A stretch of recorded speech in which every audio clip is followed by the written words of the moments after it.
सब अच्छे होंगे। स्वागत है आप सभी का आपके अपने एसपी स्टडी यूट्यूब चैनल पर। तो गाइस आज हम आपको बताने वाले हैं 2022 एंड देखिए 2020 के यहाँ पर लिखे हैं एंड इधर देख लीजिए 2023 के जो भी आपके प्रीवियस ईयर क्वेश्चन हैं तो वो सारे क्वेश्चन मैं आपको अर्थशास्त्र के जो भी आपके क्वेश्चन है वो क्वेश्चन मैं आपको इस वीडियो में बताने वाली हूँ। तो इस वीडियो को गाइस मैंने बहुत ही मेहनत से बनाया है, तो वीडियो आप पूरा देखें, वीडियो को आप बिल्कुल भी स्किप ना करें। और जो आपने कॉपी बनाई है उस कॉपी पर ये सारे क्वेश्चन आपको नोट कर लेने। यही क्वेश्चन देखिए बार बार यही क्वेश्चन आपके पूछ लिए जाते हैं, ठीक है। जो आपका सिलेबस है वो अलग से नहीं उठ के आता, यही क्वेश्चन आपके आते हैं बार बार। तो मैं यही आपसे कहूंगी जो आपने कॉपी बनाई है उसमें ये सारे क्वेश्चन आपको नोट करते चलना है, ठीक है। तो चलिए शुरू करते हैं। फर्स्ट क्वेश्चन यहाँ पर है, देखिए जो 2022 के जो प्रीवियस ईयर क्वेश्चन है वो है यहाँ पर 2020 2022। तो तीनों साल के मेरे पास पेपर रखे थे, उन्हीं पेपर से मैंने इन क्वेश्चन को उठाया है।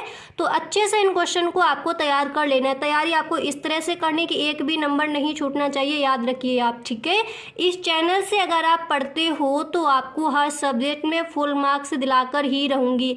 जिस तरह मैं इतनी मेहनत करती हूँ उसी तरह से बेटा आप भी अपनी मेहनत कीजिए, अपना 100% दीजिए और इस बार के टॉपर आप ही बनिए। इस तरह से आपको अपनी मेहनत करनी है, ठीक है। तो देखिए बेटा यहाँ पर आपका पहला प्रश्न है कि व्यष्टि अर्थशास्त्र को परिभाषित कीजिए। क्वेश्चन का आंसर मैं आपको बता चुकी हूँ, आप देख सकते हो, नहीं तो आप अपनी बुक में देख सकती हो। व्यष्टि अर्थशास्त्र को परिभाषित कीजिए। इसके बाद कीमत रेखा, प्राइस लाइन, ठीक है, बताया है मैंने आपको कीमत रेखा क्या है। इस प्रश्न को देख लीजिए, बहुत इंपॉर्टेंट क्वेश्चन है। मतलब जितने भी आज मैं आपको क्वेश्चन ये बताऊं तो सारे क्वेश्चन ही आपके इंपॉर्टेंट है, वही क्वेश्चन मैं यहाँ पर लेके आई हूँ। ये आपके प्रीवियस ईयर क्वेश्चन है, ठीक है। नेक्स्ट क्वेश्चन यहाँ पर है, पढ़िए कि स्थिर लागत से आप क्या समझते हैं। इस प्रश्न को तैयार कीजिए। अब इसके बाद आपका अगला प्रश्न है, यहाँ पर देख सकते हो आप कि फर्म के द्वारा प्राप्त लाभ का क्या अभिप्राय है। ओके, फर्म के द्वारा प्राप्त लाभ का क्या अभिप्राय है। वीडियो मैंने बहुत ही मेहनत से बनाया है, तो प्लीज़ अगर वीडियो पसंद आए तो एक लाइक ज़रूर कर दे, ठीक है। तो फर्म के द्वारा प्राप्त लाभ का क्या अभिप्राय है। इसके बाद अगला प्रश्न है, पढ़िए यहाँ पर कि समष्टि, ठीक है, समष्टि आर्थिक अध्ययन के 2 उदाहरण दीजिए। समष्टि आर्थिक अध्ययन के 2 उदाहरण दीजिए। एक चीज यहाँ पर समझिए, ये सारे आपके मैं लघु उत्तरीय प्रश्न, very short answer type question यहाँ पर आपको बता रही हूँ, ठीक है। तो समष्टि आर्थिक अध्ययन के 2 उदाहरण दीजिए। इसके बाद आपका नेक्स्ट प्रश्न है कि मध्यवर्ती वस्तुएं क्या हैं। कई बार मैंने इस प्रश्न को आपको बताया है, मध्यवर्ती वस्तुएं क्या है, इसको तैयार कर लीजिए। इसके बाद देखिए समग्र मांग, आई होप आपको अच्छे से समझ आता होगा कि समग्र मांग क्या है। तो समग्र मांग से आप क्या समझते हैं, इस प्रश्न को तैयार करना है। इसके बाद आपका अगला प्रश्न है कि उपभोग की सीमांत प्रवृत्ति क्या होती है, इसको तैयार कीजिए। तो देखिए 2022 के जो आपके अतिलघु उत्तरीय प्रश्न थे, 2022 के जो आपके प्रश्न आए हुए थे वो मैंने आपको बता दिए। अब इसके बाद आ जाइए 2020 के जो प्रीवियस ईयर के आपके क्वेश्चन है वो कौन कौन से हैं, उन पर फोकस कीजिए।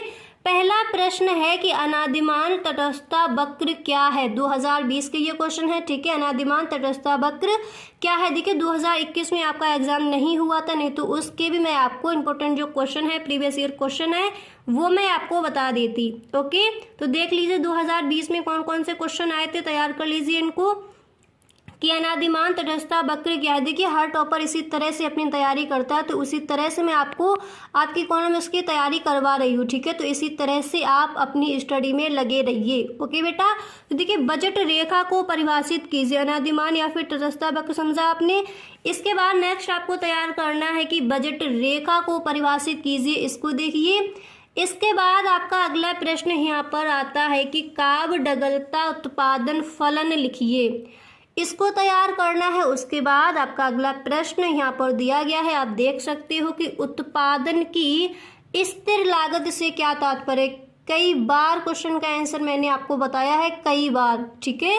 उत्पादन की स्थिर लागत से क्या तात्पर्य। उसके बाद जो आपका अगला प्रश्न है वो यहाँ पर दिया गया है कि पूर्ण प्रतियोगिता की कोई 3 विशेषताएं लिखिए।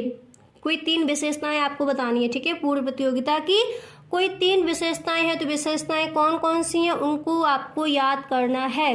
तो ये आपको हम बता रहे हैं 2020 के इंपॉर्टेंट क्वेश्चन, जो प्रीवियस ईयर आपके क्वेश्चन है वो मैं यहाँ पर आपके लिए लेकर आई हूँ। नेक्स्ट प्रश्न आपका दिया गया है, देख लीजिए, पढ़ सकते हो आप, कि स्वायत्त निवेश से आय क्या समझते हैं, आय से आप क्या समझते हैं। इस प्रश्न को देखिए। इसके बाद कि बजट का अर्थ बताइए, ठीक है, बजट का अर्थ लिखिए, इसको आप देख लीजिए, बहुत इंपॉर्टेंट क्वेश्चन है। अब ये देखिए बहुत इंपॉर्टेंट है कि भुगतान शेष संतुलन, भुगतान शेष या फिर संतुलन से क्या तात्पर्य होता है। ये very very most important question है। अच्छे से इस क्वेश्चन को, जिन स्टूडेंट्स के पास इकोनॉमिक्स है उनको ये इस प्रश्न को अच्छे से तैयार करना है। इस बार के बोर्ड एग्जाम में ये क्वेश्चन आज किया जाएगा, ठीक है। भुगतान से संतुलन से क्या तात्पर्य होता है, इतना क्लियर हुआ। आगे बढ़ते हैं 2023 के, देखिए प्रीवियस ईयर क्वेश्चन आपने देख सकते हो यहाँ पर। तो देख लीजिए 2023 में कौन कौन से क्वेश्चन आपके आए थे। अतलग उत्तरीय प्रश्न में पहला प्रश्न आपका आया था, पेपर उठाकर आप देख सकते हो। वही क्वेश्चन मैंने यहाँ पर रखे हैं जो आपके बोर्ड एग्जाम में आज किए गए थे, ठीक है। 2022 का मैंने बता दिया, 20 के भी बता दिया। 23 पर देखिए कौन कौन से आए थे। पहला प्रश्न था कि कुल राजस्व, औसत राजस्व तथा सीमांत राजस्व का संक्षिप्त अर्थ लिखिए, ठीक है। यही प्रश्न आपका आया था अतलग उत्तरीय प्रश्न में। तो इस प्रश्न का आंसर भी मैं आपको दे चुकी हूँ। 2023 के बोर्ड एग्जाम का जो आपका पेपर है उसका फुल सॉल्यूशन मैं आपको दे चुकी हूँ। आई होप आपने वीडियो देखा होगा, ठीक है। तो कुल राजस्व, औसत राजस्व तथा सीमांत राजस्व का संक्षिप्त अर्थ लिखना था आपको, मैंने आपका इसका आंसर बता दिया है। इसके बाद अगला प्रश्न आपका आया था, उत्पादन फलन से आप क्या समझते हैं। 2023 में यही प्रश्न आया था। दूसरा प्रश्न क्या था अतलग उत्तरीय प्रश्न में, उत्पादन फलन से आप क्या समझते हैं। इसके बाद आपका नेक्स्ट प्रश्न था, संतुलन बजट क्या है, ठीक है। इसका भी आंसर मैं आपको दे चुकी हूँ, आप वीडियो देख सकते हो। संतुलित बजट क्या है। इसके बाद आपका अगला प्रश्न है, पूर्ण प्रतियोगिता के अंतर्गत एक फर्म के मांग वक्र का आकार कैसा होता है। ये प्रश्न आप तैयार कर लीजिए।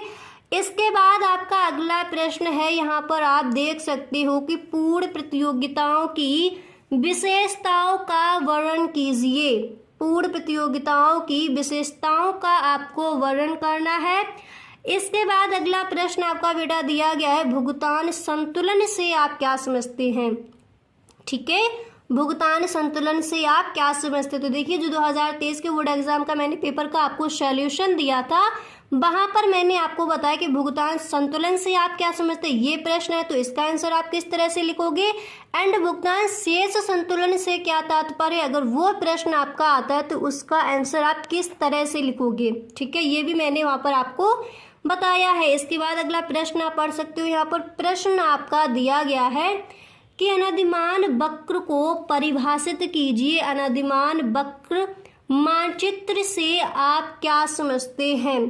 तो मैंने मानचित्र तो आपको बनाकर नहीं बताया था उस वीडियो पर, मैंने ये बताया था कि अनधिमान वक्र को परिभाषित की, उसकी परिभाषा आपको बताई है। जो मैंने आपको पेपर का पूरा सॉल्यूशन दिया है वहां पर मैंने ये आपको बताया है, आप देख सकते हो वीडियो को। इसके बाद देखिए आते हैं आपके नेक्स्ट प्रश्न पर। तो नेक्स्ट प्रश्न आपका यहाँ पर दिया गया है, पढ़ सकते हो आप। प्रश्न है कि उपभोग फलन किसे कहते हैं। उपभोग फलन की व्याख्या कीजिए, ठीक है। इस तरह से आपका प्रश्न आया था, सिवरा 50 + 0.5 की व्याख्या कीजिए। उपभोग फलन मैंने कई बार आपको, देखिए पेपर होने से पहले आपको पता है, जिन बच्चों ने क्लासेस, रोजाना क्लासेस ली थी, उपभोग फलन से आप क्या समझते हो, उपभोग फलन क्या है, उपभोग फलन किसे कहते हैं, उपभोग फलन की परिभाषा दीजिए। सारे क्वेश्चन मैंने आपको बताए थे। जिन बच्चों ने रेगुलर क्लासेस ली थी उनका पेपर इकोनॉमिक्स का एकदम अच्छे से हुआ था। जिन्होंने क्लासेस नहीं ली थी अब उनका तो मुझे पता नहीं किस तरह का हुआ था, पर बहुत सारे बच्चों ने कमेंट किया था मैम पेपर बहुत अच्छा गया इकोनॉमिक्स का। तो मैं ये समझती हूँ कि अगर वो वाला आपका पेपर अच्छा गया है तो इस पेपर में भी आपकी तैयारी मैं इस तरह से करवा दूंगी कि आपके पूरे के पूरे नंबर आएंगे इकोनॉमिक्स में। तो जितने भी मैंने प्रीवियस ईयर क्वेश्चन अभी आपको दिए हैं, आज ही आपको ये पेपर, ये आपके जो क्वेश्चन है वो आपको तैयार करनी है, ठीक है। अतलग उत्तरीय प्रश्न जो आपके थे वो मैंने आपको बता दिए हैं। हम आपको बताएंगे कि जो आपके लघु उत्तरीय प्रश्न है 2022 में आपके कौन कौन से प्रश्न आए थे बोर्ड एग्जाम में, वो देखिए। एंड 2020 में आपके कौन से, मतलब सारा कुछ आपको यहाँ पर बताया जाएगा। तो वीडियो आपको पूरा देखना है। वीडियो को आप बिल्कुल भी स्किप ना करें, ठीक है। तो इकोनॉमिक्स के ये है आपके प्रीवियस ईयर क्वेश्चन, और हर स्टूडेंट से मैं बोलती हूँ अपनी एक अलग कॉपी बना लीजिए, उसमें जितने भी आपके सब्जेक्ट हैं ऑल सब्जेक्ट के इसी तरह से जो भी आपके प्रीवियस ईयर क्वेश्चन है वो सारे क्वेश्चन मैं आपको इसी तरह से बताऊंगी, ठीक है। तो अपनी आप अलग कॉपी बना लीजिए, उसमें इन क्वेश्चन को लिखते चलिए, और जब आपका बोर्ड एग्जाम आएगा तो इन क्वेश्चंस को आपको रिवाइज करके ही अपना बोर्ड एग्जाम देने जाना है, ठीक है। और जो मॉडल पेपर है वो तो मैं आपके जितने भी मॉडल पेपर है फुल सॉल्यूशन आपको दूंगी हर मॉडल पेपर का, ठीक है। बोर्ड एग्जाम के पेपर है वो भी आपको हल कराऊंगी, पर यहाँ पर देख लीजिए जो प्रीवियस ईयर क्वेश्चन है पहले उनको समझ लीजिए, ठीक है। तो ये है आपके लघु उत्तरीय प्रश्न, और अति लघु उत्तरीय प्रश्न मैं आपको बता चुकी हूँ, वीडियो नहीं देखा है तो वीडियो को आप देख सकती हो। अब यहाँ पर देखिए जो पहला प्रश्न है आपका 2022 में ये आया था कि सीमांत उपभोग प्रवृत्ति किस प्रकार सीमांत बचत प्रवृत्ति से संबंधित है, ठीक है। लघु उत्तरीय प्रश्न में जो फर्स्ट प्रश्न है आपका ये आया था 2022 में इकोनॉमिक्स के पेपर में। अब यहाँ पर इसके बाद देख लीजिए जो नेक्स्ट प्रश्न है वो यहाँ पर दिया गया है। नेक्स्ट प्रश्न को आप पढ़िए कि पूर्ण प्रतियोगिता में कीमत निर्धारण की संक्षिप्त व्याख्या कीजिए। ओके, प्रश्न आपका क्या है, पूर्ण प्रतियोगिता में कीमत निर्धारण की संक्षिप्त व्याख्या कीजिए। इसका आंसर मैं आपको बता चुकी हूँ। देखिए जितने भी यहाँ पर ये क्वेश्चन आपको बताए जाएंगे सारे क्वेश्चंस के आंसर मैंने आपको दिए हैं, तो आप वीडियो देख सकते हो। जो आपके मॉडल पेपर है, जो आपका 2023 का पेपर है, 2022 का जो पेपर है इकोनॉमिक्स का, फुल सॉल्यूशन मैंने दिया है इन पेपरों का। आप प्लेलिस्ट चेक कर सकते हो, वहां से आप देख सकते हो, नहीं तो आप अपनी बुक में ढूंढ सकते हो इनको, ठीक है। पूर्ण प्रतियोगिता में कीमत निर्धारण की संक्षिप्त व्याख्या। इसके बाद आपका यहाँ पर नेक्स्ट प्रश्न था कि गुणक क्या होता है, विवेचना कीजिए, ठीक है। जो मैंने आपको इम्पोर्टेंट क्वेश्चन बताए हैं वहां पर मैंने आपको बताया है गुणक क्या होता है, ठीक है। प्रश्न आपका इस तरह से पूछा जाएगा कि गुणक क्या होता है, विवेचना कीजिए, ठीक है। अब इसके बाद अगला प्रश्न आपका यहाँ पर है कि राजस्व व्यय और पूंजीगत व्यय में भेद कीजिए। देखिए इस वीडियो को मैंने बहुत ही मेहनत से बनाया है, तो वीडियो अगर पसंद आया करे आपको तो वीडियो को आप एक लाइक जरूर कर दिया करें, ठीक है। प्रश्न है कि राजस्व व्यय और पूंजीगत व्यय में भेद कीजिए, ठीक है। ये वाला आपको प्रश्न तैयार कर लेना है। अब इसके बाद जो आपका अगला प्रश्न है वो यहाँ पर दिया गया कि मांग की कीमत लोच क्या होती है। कई बार मैंने इस प्रश्न का आंसर आपको दिया है। मांग की कीमत लोच, मांग का नियम क्या है, सारा कुछ मैंने आपको बताया है। तो जो मैंने अभी चैप्टर आपको पढ़ाए हैं इकोनॉमिक्स के क्लास 12 के, जो मैं अभी चैप्टर आपको पढ़ा रही हूँ, तो वो वाली आप चेक कर सकते हो, वहां से आप इसका आंसर देख सकते हो, ठीक है। तो मांग की कीमत लोच क्या होती है, इस प्रश्न को देख लीजिए, अच्छे से तैयार कर लीजिए। इसके बाद जो नेक्स्ट प्रश्न है, इस प्रश्न का भी आंसर मैंने दिया है। जो इंपोर्टेंट क्वेश्चन आपको बताए उसमें मैंने दिया है कि भारतीय रिजर्व बैंक पर संक्षिप्त टिप्पणी लिखी, एंड भारतीय रिजर्व बैंक के प्रतिबंधित कार्य क्या है वो भी मैंने आपको बताया है, ठीक है। तो वहां से आप देख सकते हो, नहीं तो आप अपनी बुक में देख सकती हो, ठीक है। भारतीय रिजर्व बैंक पर संक्षिप्त टिप्पणी लिखिए। तो देख लीजिए यहाँ पर आप एक बार देख लीजिए जो आपके 2022 में लघु उत्तरीय प्रश्न आपके कौन कौन से आए थे। ओके, समझ आ गया। अब देख लीजिए 2020 के, आप देखिए अब यहाँ पर मैंने नीचे लिखे हैं 2020 के। तो 2020 में लघु उत्तरीय प्रश्न आपका सबसे पहला लघु उत्तरीय प्रश्न में जो आपका पहला प्रश्न है वो आया था कि उपर्युक्त रेखा चित्र द्वारा औसत लागत और सीमांत लागत के संबंध को प्रदर्शित कीजिए। यही प्रश्न आपका आया था, ठीक है। आप पेपर उठाकर देखना, 2020 का पेपर उठाकर देखना बोर्ड एग्जाम का, ये आपका प्रश्न पूछा गया था लघु उत्तरीय प्रश्न में। और अति लघु उत्तरीय प्रश्न मैं आपको बता चुकी हूँ, आप वो वीडियो देख सकते हो अगर आपने नहीं देखा है, ओके। अब इसके बाद अगला प्रश्न यहाँ पर पढ़िए कि पैमाने के प्रतिफल से आप क्या समझते हैं, ठीक है। पैमाने के प्रतिफल से आप क्या समझते हैं, इसको तैयार कर लीजिए। ये प्रश्न भी आपका 2020 के बोर्ड एग्जाम में पूछा गया था लघु उत्तरीय प्रश्न में, ओके। अब यहाँ पर देख लीजिए आपका जो नेक्स्ट प्रश्न है वो यहाँ पर दिया गया है कि सीमांत लागत का अर्थ समझाइए। देखिए यहाँ पर मैं आपको बता रही हूँ लघु उत्तरीय प्रश्न, और जो आपके विस्तृत उत्तरीय प्रश्न है इसी तरह से आपको 2020 के, 2022 के एंड 2023 के। 2021 में आपका एग्जाम हुआ नहीं था।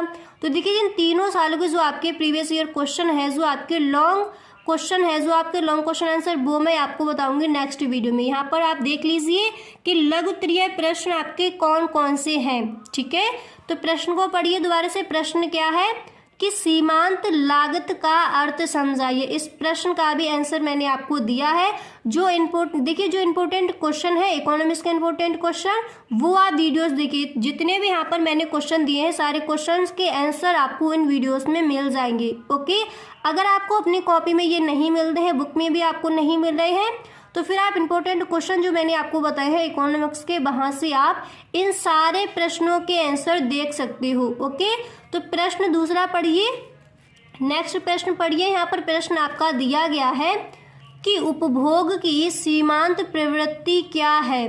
ठीक है, उपभोग की सीमांत प्रवृत्ति क्या है। जिन बच्चों ने क्लासेस ली है तो उनको पता है। इस प्रश्न का भी आंसर मैं आपको लिखा चुकी हूँ। ठीक है, अब इसके बाद देखिए अगले प्रश्न की ओर बढ़िए। अगला प्रश्न यहाँ पर आपका दिया गया है। नेक्स्ट प्रश्न है कि सकल प्राथमिक घाटा से क्या तात्पर्य है, या फिर यही प्रश्न आपसे इस तरह से भी पूछ लिया जाएगा कि सकल प्राथमिक घाटे से आप क्या समझते हैं। ठीक है, तो प्रश्न क्या है, सकल प्राथमिक घाटा से क्या तात्पर्य है, इसको तैयार कर लीजिए। एंड इसके बाद देखिए जो आपका नेक्स्ट प्रश्न है, अगला प्रश्न जो है वो मैंने यहाँ पर लिया है कि तैरती विनिमय दर से आप क्या समझते हैं। ठीक है, तैरती विनिमय दर से आप क्या समझती हैं, इस प्रश्न को भी आपको तैयार कर लेना है। देखिए जो बच्चे इकोनॉमिक्स में अपने पूरे के पूरे नंबर लाना चाहते हैं, तो जितने भी मैं आपको वीडियोस बताऊं, ठीक है, जितने भी आपको वीडियोस दूं इंपॉर्टेंट क्वेश्चन की, प्रीवियस ईयर क्वेश्चंस की, तो सारे वीडियोस आप देखिए और जितने भी क्वेश्चंस उनमें हो आप अपनी अलग कॉपी बना लीजिए, उसमें आप लिखते चलिए। और देखिए इंपॉर्टेंट क्वेश्चन है उन पर आप ज़्यादा फोकस कीजिए, और जो आपका चैप्टर जैसे क्लास में जो पढ़ाया जाता है उस पर भी आप ध्यान दीजिए। जो आपका इकोनॉमिक्स है, अर्थशास्त्र के जो आपके प्रीवियस ईयर के क्वेश्चन है, वो सारे क्वेश्चंस आपको इस वीडियो में मिलने वाले हैं। तो इकोनॉमिक्स की तैयारी आपकी इस तरह से मैं करवा दूंगी कि इस बार आपके पूरे के पूरे नंबर आएंगे इकोनॉमिक्स में, एक भी नंबर आपका छूटने वाला नहीं है। तो बस आप मेरे साथ बने रहिए और इसी तरह से अपनी तैयारी करते रहिए, जिस तरह से मैं डेली आपको देती हूँ कि किस तरह से आपको चैप्टर है वो कवर करनी है और कौन कौन से ऐसे प्रश्न हैं जो आपको तैयार करनी है, पूरा मैं आपको बताती हूँ। तो उसी तरह से आपको अपनी तैयारी करनी है और इस बार के टॉपर आप ही हो, इस तरह से अपनी मेहनत में आप लगे रहिए। ठीक है, तो देखिए जो पहला प्रश्न है आपका, तो वो मैंने यहाँ पर लिया है कि समग्र मांग का अर्थ एवं इसके अवयवों को संक्षेप में लिखिए। ठीक है, इस प्रश्न का आंसर मैं आपको दे चुकी हूँ। अगर यहाँ पर देखिए एक चीज समझिए, अगर आपको जितने भी मैं क्वेश्चन आज बताऊं, अगर आपको इन क्वेश्चंस के आंसर नहीं मिलते हैं तो आप हमें कमेंट बॉक्स में बताएं। जितने भी क्वेश्चन मैं यहाँ पर लिखी हूँ सारे क्वेश्चंस के आंसर आपको नेक्स्ट वीडियो में मिल जाएंगे। ठीक है, पहला प्रश्न पढ़ लिया कि समग्र मांग का अर्थ एवं इसके अवयवों को संक्षेप में लिखिए। इसके बाद जो आपका नेक्स्ट है वो आप ये तैयार करेंगे। प्रश्न है कि राष्ट्रीय आय मापने की उत्पादन गणना विधि या व्यय विधि को समझाइए।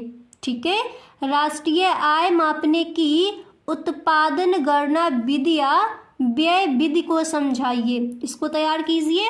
और इसके बाद देखिए अगला प्रश्न आपका यहाँ पर है कि अनादिमान वक्रों की सहायता से उपभोक्ता के संतुलन की व्याख्या कीजिए। ठीक है, ये प्रश्न बहुत इंपॉर्टेंट है, इसको आप एकदम अच्छे से तैयार कर लीजिए। अनादिमान वक्रों की सहायता से उपभोक्ता के संतुलन की व्याख्या कीजिए। ठीक है, इसके बाद नेक्स्ट प्रश्न कि विदेशी विनिमय दर पर एक संक्षिप्त टिप्पणी लिखिए, इसको आप तैयार कर लीजिए। इस बार के बोर्ड एग्जाम में ये प्रश्न भी आपका पूछा जा सकता है कि विदेशी विनिमय दर पर संक्षिप्त टिप्पणी लिखिए। ठीक है, अब इसके बाद देखिए अगला प्रश्न आपका यहाँ पर है कि भुगतान संतुलन से क्या अभिप्राय है। कई बार मैंने इस क्वेश्चन का आंसर आपको दिया है, आप प्लेलिस्ट चेक कर सकते हो जिसमें मैंने मॉडल पेपर इकोनॉमिक्स के और इकोनॉमिक्स से जो आपके इंपॉर्टेंट क्वेश्चन है वो मैंने दिए हैं, तो वहां पर आपको इस प्रश्न का आंसर मिल जाएगा। ठीक है, भुगतान संतुलन से क्या अभिप्राय है। एंड इसके बाद है कि भुगतान संतुलन के चालू खाते और पूंजी खाते के विषय में समझाइए। तो चालू खाता और पूंजी खाता में मैंने अंतर भी आपको बताया है, तो आप देख लीजिए। अगर आपको नहीं मिलता तो आप हमें कमेंट बॉक्स में बताएं। नेक्स्ट वीडियो में जितने भी प्रश्न हैं सारे प्रश्नों के आंसर हम आपको दे देंगे। पर आपको भी देखिए तैयारी अपनी इस तरह से करनी है कि एक भी नंबर आपका छूटे ना। जितनी मेहनत मैं आपके लिए कर रही हूँ उतनी मेहनत आपको भी करनी है, ठीक है। अब देखिए अगला प्रश्न है कि समष्टि अर्थशास्त्र क्या है। तो देखिए अभी जस्ट अभी मैंने वीडियो डाला है कि समष्टि अर्थशास्त्र क्या है, इसकी विषय वस्तु की विवेचना कीजिए। तो पूरा चैप्टर मैंने आपको पढ़ाया समष्टि अर्थशास्त्र का परिचय, ठीक है। व्यष्टि अर्थशास्त्र जो आपका शुरुआत में चैप्टर दिया गया था और ये एंड में जो आपका है समष्टि अर्थशास्त्र वाला जो है वो मैंने अभी आपको चैप्टर पढ़ाया है। तो आप देख सकते हो, प्लेलिस्ट चेक कर सकते हो जिसमें जितने भी चैप्टर हैं सारे चैप्टर्स की वीडियो पढ़िए। तो समष्टि अर्थशास्त्र का जो परिचय है वो वाला आपका चैप्टर है, उसमें से आप इस आंसर को लिख सकते हो, ठीक है। अभी मैंने आपके लिए वो जो वीडियो है अभी मैंने अपलोड किया था, ठीक है। अब यहाँ पर अगला प्रश्न देखिए ये तैयार करना है कि उपभोग प्रवृत्ति से क्या आशय है। सीमांत उपभोग प्रवृत्ति तथा औसत उपभोग प्रवृत्ति को स्पष्ट कीजिए। ये भी मैं आपको बता चुकी हूँ, आपको पता है सीमांत उपभोग प्रवृत्ति और औसत उपभोग प्रवृत्ति को स्पष्ट कीजिए, ओके। इसको भी आप देख लीजिए, ठीक है। अब इसके बाद जो अगला प्रश्न है वो आपको ये तैयार करना है। देखिए जो आपका इकोनॉमिक्स से मैथमेटिक्स दिया होता है पीछे उसमें से आपके क्वेश्चन आस्क नहीं किए जाते, ठीक है। तो उससे आपको डरने की ज़रूरत नहीं है। जितना मैं आपको बता दूँ इसको कवर कीजिए, पेपर आपका बहुत अच्छा होगा, पूरे के पूरे नंबर आपके आएंगे, ठीक है। जितना भी मैं बताती जाऊँ उतना आपको कवर करते चलना है, बस इतना आपको ध्यान रखना है, ठीक है। नेक्स्ट प्रश्न ये तैयार कर लीजिए कि प्रभावी मांग से क्या आशय है। आय और रोजगार के स्तर को निर्धारण करने में उसका क्या महत्व है, ठीक है। इसको तैयार कीजिए। अब इसके बाद आपका अगला प्रश्न है कि उत्पादन फलन। कई बार मैंने इस क्वेश्चन का आंसर आपको बताया, पता भी है आपको। जितने भी इंपॉर्टेंट क्वेश्चन मैं बताती हूँ हर जो वीडियो है आपके हर वीडियो में ये प्रश्न आपको मिलता है कि उत्पादन फलन से आप क्या समझते हैं, इसकी मुख्य मान्यताएं एवं विशेषताएं बताइए, ठीक है। तो ये प्रश्न आप इस प्रश्न का आंसर आप देख सकती हो, ओके। अब इसके बाद नेक्स्ट है कि साख सृजन प्रक्रिया क्या होती है। व्यावसायिक बैंक अर्थव्यवस्था में किस प्रकार साख सृजन करते हैं, विस्तार से समझाइए, ओके। इस प्रश्न को भी आपको इस बार के बोर्ड एग्जाम के लिए तैयार करना है। दोबारा से देख लीजिए, प्रश्न को दोबारा से पढ़ लीजिए। प्रश्न क्या है कि साख सृजन प्रक्रिया क्या होती है, व्यावसायिक बैंक अर्थव्यवस्था में किस प्रकार साख सृजन करते हैं, विस्तार से समझाइए, ठीक है। अब इसके बाद जो आपका अगला प्रश्न है वो प्रश्न आपका यहाँ पर दिया गया है। देखिए प्रश्न को पढ़िए कि रेखा चित्रों की सहायता से किसी वस्तु की मांग पर निम्नलिखित परिवर्तनों के प्रभाव की व्याख्या कीजिए, ठीक है। प्रश्न आपका क्या दिया गया है, पढ़िए प्रश्न को पूरा कि रेखा चित्रों की सहायता से किसी वस्तु की मांग पर निम्नलिखित परिवर्तनों के प्रभाव की व्याख्या कीजिए।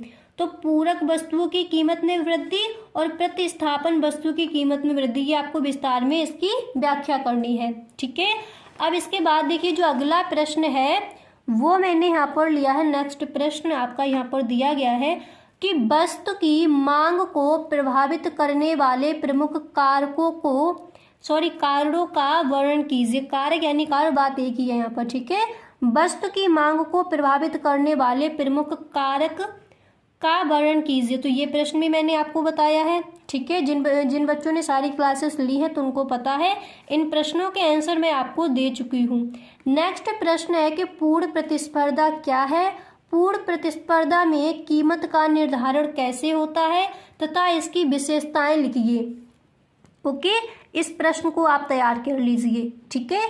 इसके बाद जो आपका अगला प्रश्न है वो प्रश्न आपका है, प्रश्न को पढ़िए। प्रश्न आपका दिया गया है कि अर्थव्यवस्था की केंद्रीय समस्या को विस्तार में समझाइए। तो इस प्रश्न का भी आंसर मैं आपको दे चुकी हूँ। तो देखिए जितने भी आपके प्रीवियस ईयर क्वेश्चन हैं इकोनॉमिक्स के, जो आपके प्रीवियस ईयर क्वेश्चन है वो मैं इस वीडियो में आपके लिए लेकर आई हूँ। तो प्रश्न